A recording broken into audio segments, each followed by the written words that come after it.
잘 지냈어요 모두 보고 싶었어 이도 고잉은 언제나 너에게 going going.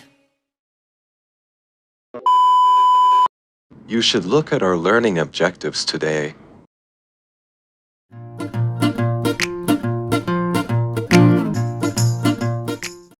So let's study this material one by one. Hi. Okay. Now I want to explain how the three branches of government regulate human research management. There are legislative, executive, and judicial.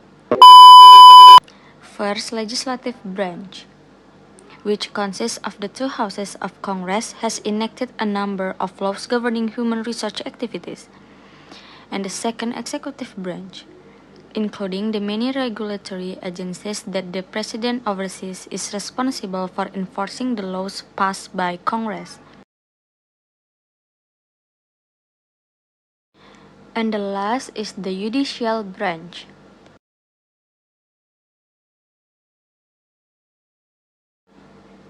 The federal court system influences employment law by interpreting the law and holding trial concerning violation of the law. And the second, we're going to talk about equal employment opportunity. Equal employment opportunity is the condition in which all individuals have an equal chance for employment regardless of their race, color, region, sex, age, disability, or national origin. And I want to show you some summary of major EEO laws and regulations.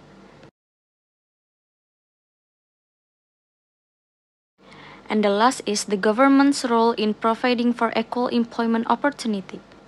Equal Employment Opportunity Commission, or EEOC, is responsible for enforcing most of the EEO laws.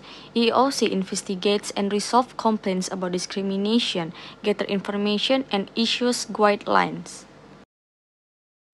And the next is OFCCP.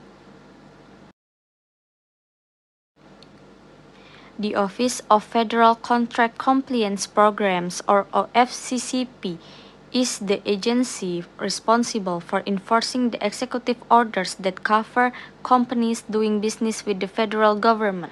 Businesses' role in providing for equal employment opportunity. Avoiding discrimination. Disparate treatment. Giving individuals different treatment based on their race, color, religion, sex, national origin, age, or disability status. Sounds away. Disparate impact and EEO policy. Businesses' role providing for equal employment opportunity. Provide reasonable accommodation, especially in situations involving religion and individuals with disabilities. Equal employment opportunity may require that an employer make reasonable accommodation. Preventing sexual harassment. Sexual harassment refers to workplace conduct of sexual nature. For example, touching intimate body parts, posting sexual content, making sexual jokes which discriminates against individuals based on their sex. So what should we do to ensure a workplace free from sexual harassment? First, make it clear that sexual harassment will not be tolerated in the workplace. Second, all employees can be trained to identify inappropriate workplace behavior. Third, chairman can prepare to act promptly to discipline those who engage in sexual harassment. Occupational Safety and Health Act. In the 1970s, the U.S. enacted the Occupational Safety and Health Act, a comprehensive law aimed at protecting worker safety. The act authorizes the federal government to set and enforce workplace safety and health standards across industries engaged in interstate commerce.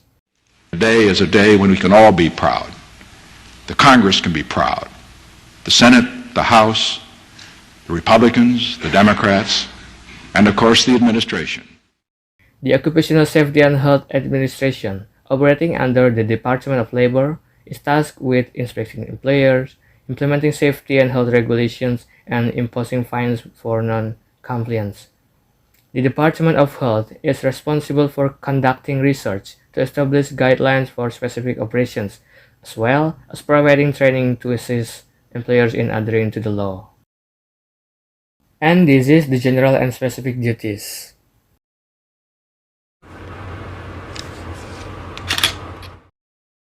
NICE published that occupational safety and health requirements must be followed by employers.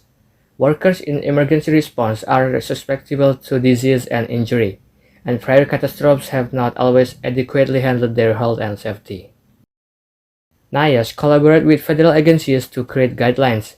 These guidelines encompass pre-emergency measures such as health screening, safety training, and then requirements during and after deployment. Enforcement of the OSH Act. To enforce the OSH Act, the Occupational Safety and Health Administration conducts inspection.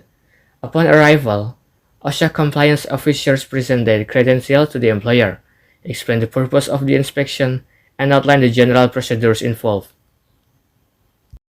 This is 4 major components of OSHA inspection.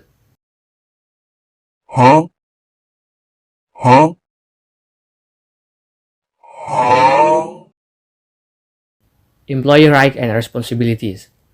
OSHA's hazard communication standard and state right to know law mandate that employers provide employees with information regarding health risks associated with exposure to hazardous substances.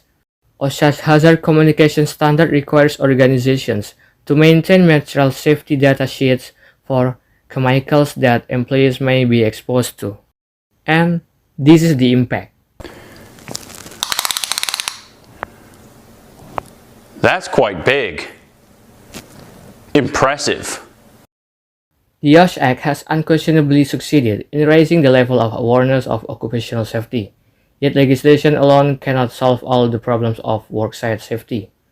Many industrial accidents are a product of unsafe behaviors, not unsafe working conditions.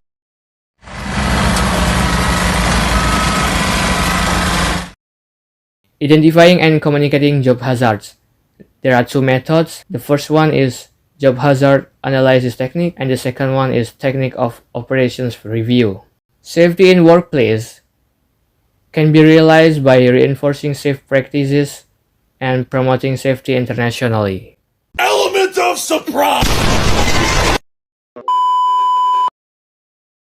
Human resource management is regulated by 3 branches of government: legislative branch develop and enact law, executive branch and its regulatory agencies implement.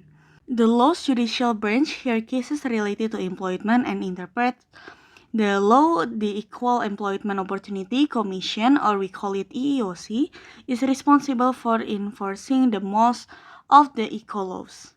It investigates and resolves complaints, gather information, and issue guidelines.